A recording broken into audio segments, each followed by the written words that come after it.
What's going on, everyone? It's your boy Prince Rara here, and I am so happy that you're with me here on the Discharge Podcast.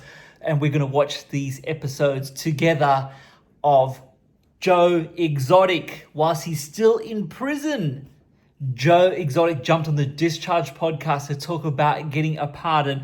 He updated us on Carole Baskin, and he also mentioned things about other people that he's also mentioned in other podcasts, as well as on the Tiger King series, both 1 and 2, that he's got evidence to back up claims where there's been some misconduct and that potentially could throw other people in jail and get him out. Now, since his podcast has aired, it looks like there was some sort of review potentially for clemency. And so just to clear up the whole clemency thing and getting the pardon, it seems that he has tried that in the past. Tiger King 2, the season 2, also mentioned that, and that was quite a few years ago. Remember, this is almost 5 years ago. I was very rusty when it came to this whole Tiger King story, because I forgot it's so many years ago. I mean, obviously, like, we all know it's like a household name because we were all stuck watching TV. We had nothing else to do. Pandemic, hello. So now when I saw, coming back to all of this, I was like, whoa, how do I remember all this stuff? But anyway, yeah. So the clemency, he's out here. He's outside. He's really trying to get Donald Trump's attention and really try and get something happening so he can be a free man. I don't know, even after having this interviews with him, I still don't know. I don't have a stance yet on whether he should be rightly freed. I don't know. Why I don't know is because the story is so complex. There's so many people involved. And they've got their own complex stories.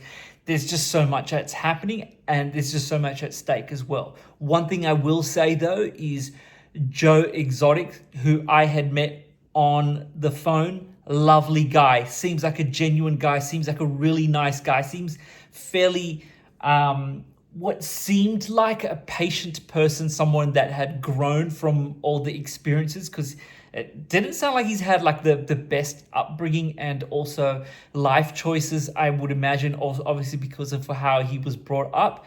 But nonetheless, he was the youngest police chief in Texas, so that's got to say something, I would imagine. He's definitely a go-getter, and there's no flies on Joe Exotic. One thing about it. Two things for sure. But he is, from what I had seen, seems like a very nice guy, seems very friendly. And whatever he is supposed to do, I just hope that if it's right and it was for him, then let it be. Simple as that. Literally simple as that.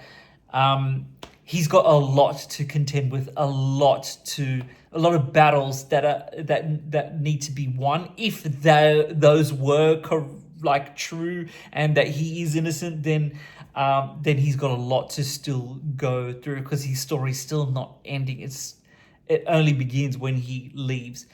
I will say, though, one little tidbit that I will say.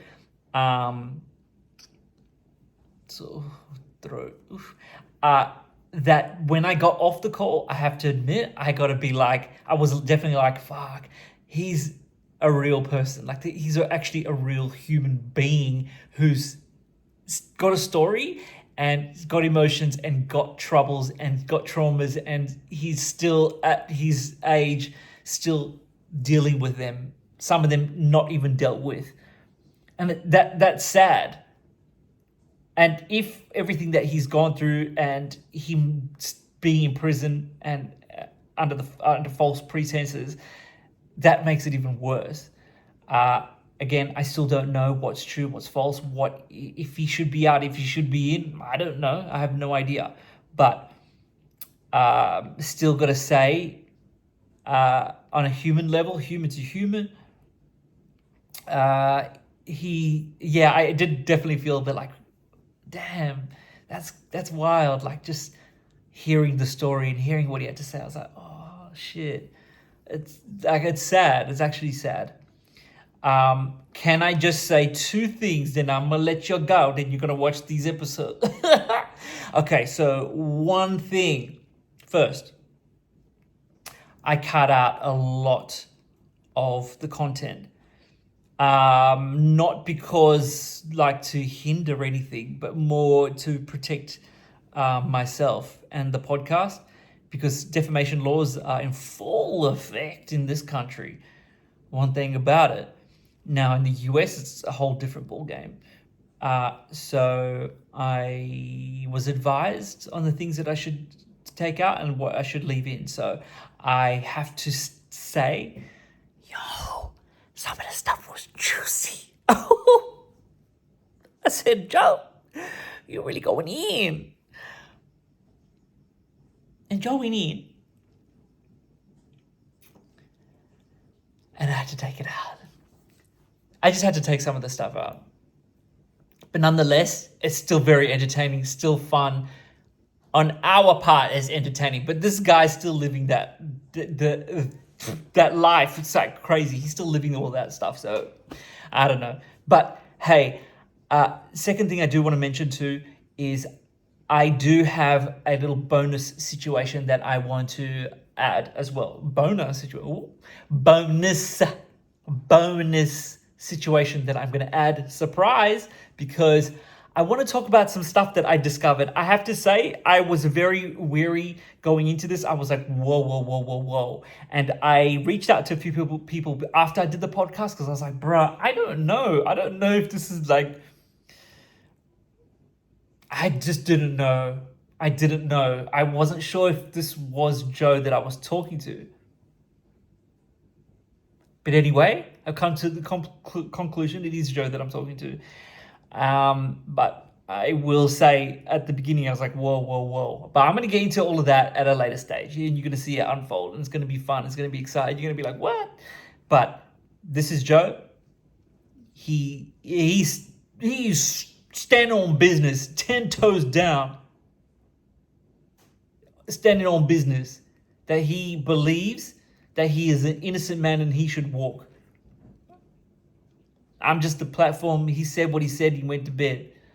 I don't know. But look, enjoy the episode. Have fun. Get in the comment section. Tell me what you guys think. It's your boy, Prince Rara. I'm going to go to bed.